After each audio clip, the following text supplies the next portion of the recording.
Y'all ready? Hey. Well, again, welcome, ladies and gentlemen, to the Electric Vehicle Summit. This is the first one of these we've had in our state. In fact, I don't think many states have had such a thing, and I don't think that there are many places in our country where you see this kind of talent, collaboration, communication, and cooperation going on among such talented people, companies, and assets. South Carolina is in a unique position based on our automobile industry, all of the automotive people that we already have here, to step right into, without breaking a stride, into the electrification of these vehicles. It's going to take a lot of work. It's going to take a lot of working together. But just a few details. We are now home to over 500 automotive companies and 72,000 automotive workers. The industry, automotive, right now has about a $27 billion economic impact on our state. Among those manufacturers, we know that BMW is planning to be about 50% electric by 2030. Proterra, right here, is already making electric buses. Volvo, it will plan to be 100% electric by 2030. Polestar in Berkeley next year will be producing vehicles there. Mercedes by 2023, and Oshkosh Defense very soon. And so, and we've had a $20 billion capital investment in South Carolina, and primarily in manufacturing, since 2017. So we are really moving fast.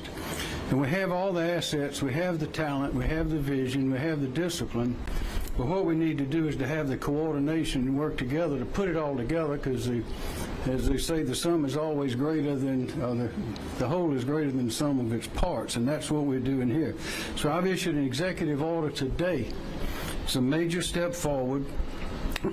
Our manufacturers are going to fit right into this, but we want the public, the municipalities, everyone living in the state who travels or works to understand what we're doing and where they can get the authoritative information on where they can fit into this and what it's going to mean to them. So this executive order I've signed today requires the Department of Commerce to designate an electric vehicle coordinator. What will that coordinator do? That coordinator will serve as a one-stop shop and be the point of contact for the business community, industry stakeholders, as well as the general public on electric vehicle-related issues. This coordinator will help guide companies looking to invest in South Carolina, or those looking to grow, and will establish an informational website to serve as a resource to those interested in the state's effort, as those in the state and those out of the state or out of the country. Number two, the executive order directs the South Carolina Department of Employment and Workforce, headed by Mr. Elsie, who spoke earlier this morning, to evaluate the state's electric vehicle-related workforce availability and capacity, and to explore opportunities to enhance training efforts where and when it's necessary. And I remind everyone, our research universities, our four-year schools, and also, importantly, our great technical college system are ready to work. And the executive order creates an interagency electric vehicle working group.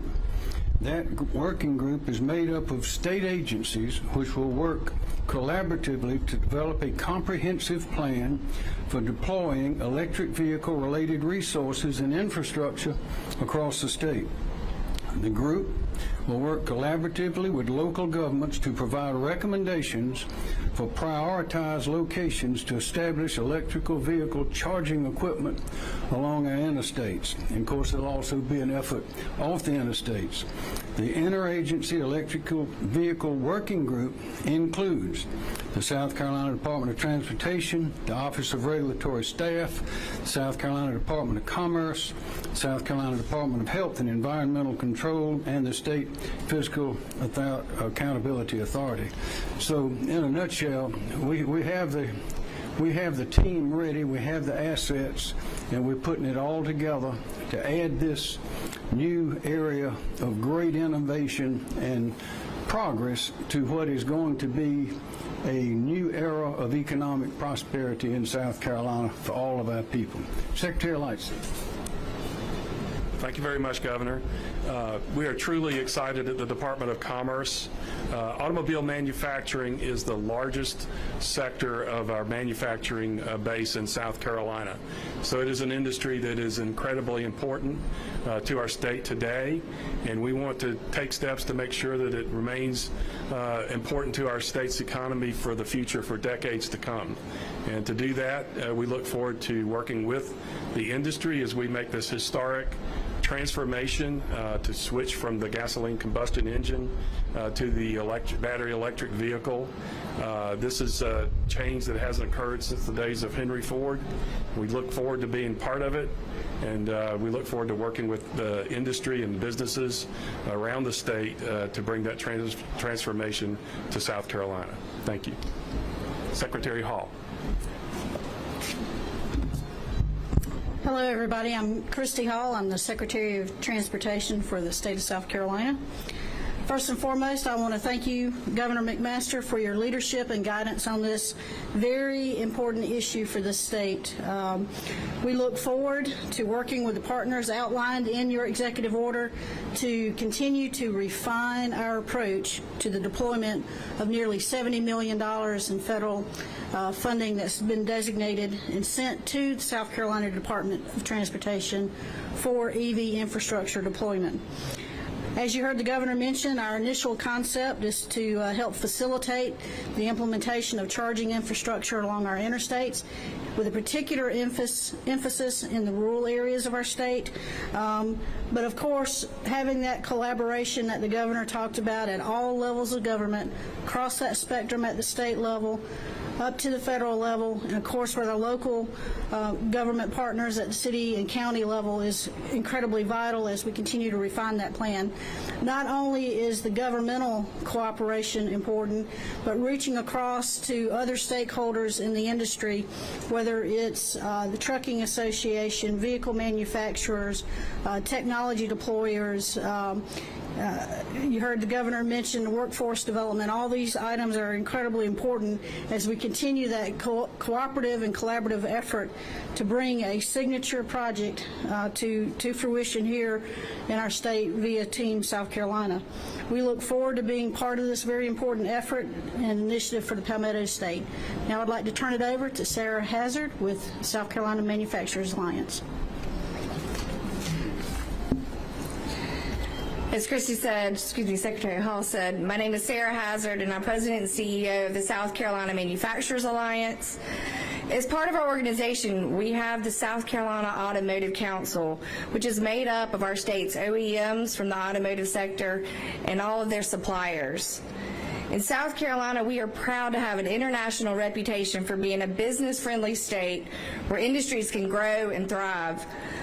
A significant reason for this is our Team South Carolina approach, where we work collaboratively, hand in hand, to do what is best for our businesses and for our communities. This is the key ingredient to our secret sauce as to why we have such a strong presence of world-renowned companies, especially in the manufacturing sector, who make the Palmetto State their home. Our diverse and robust automotive industry is a prime example. Over the past 4 decades, the automotive industry's roots have firmly set in throughout South Carolina, and today we are an automotive manufacturing powerhouse with 7 OEMs making everything from cars to SUVs to vans to buses to postal vehicles to ATVs.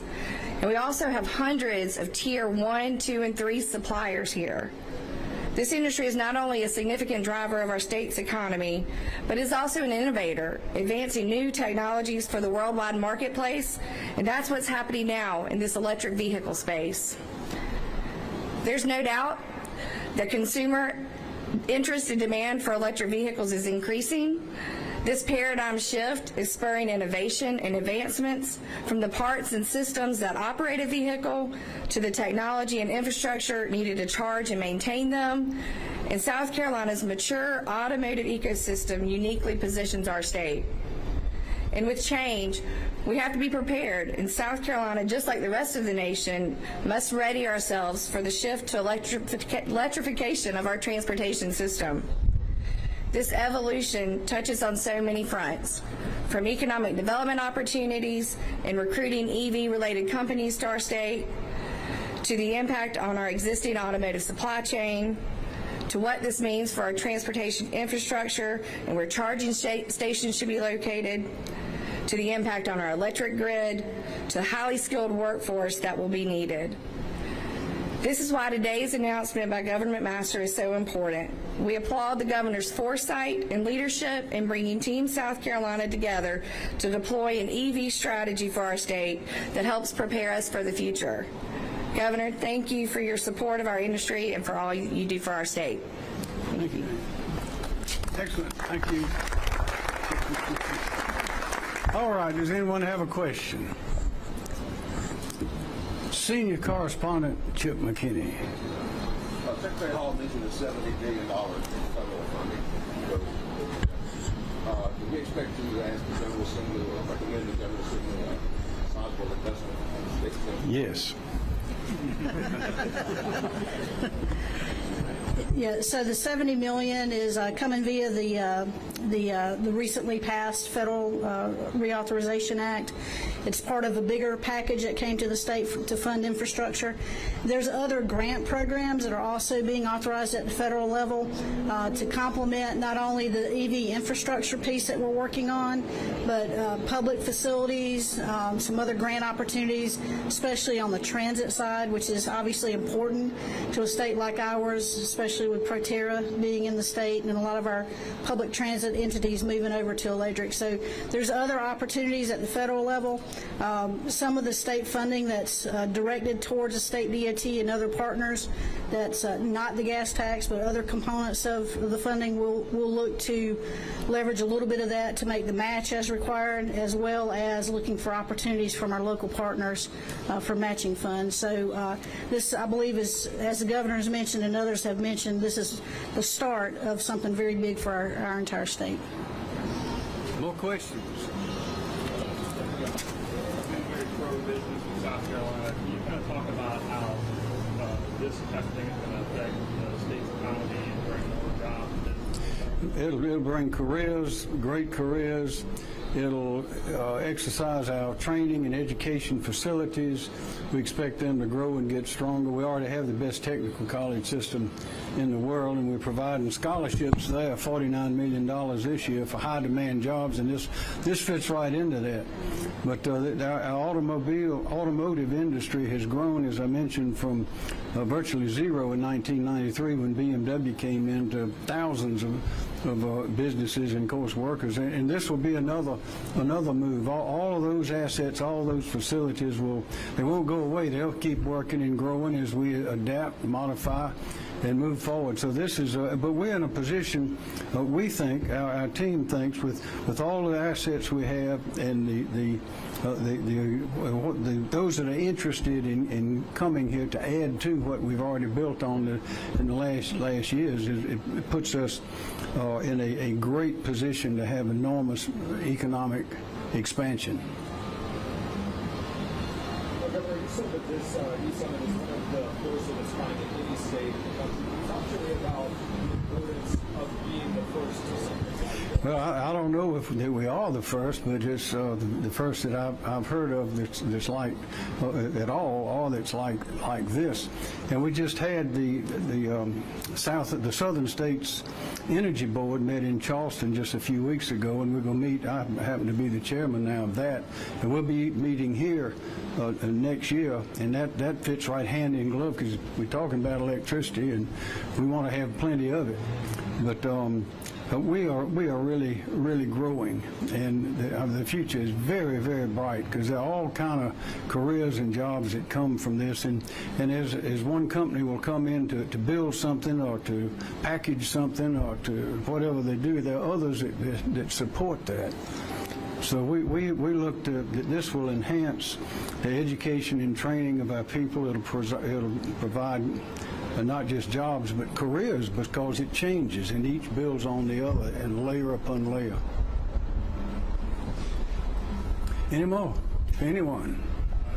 Some dollars are growing at a very fast rate. Take a step back and look at that big picture, all that growth. What comes to mind when you? Well, the people that are investing hundreds of millions and billions of dollars, they could go anywhere in the world, and they come into South Carolina. And the reasons you see all around us here in Greenville, this is a beautiful place with great leadership, of course, with Knox White, the mayor. But our people are the people that these investors want working in their plants, in their facilities, doing their work, and that is quite a compliment to our people. Okay. Thank you very much.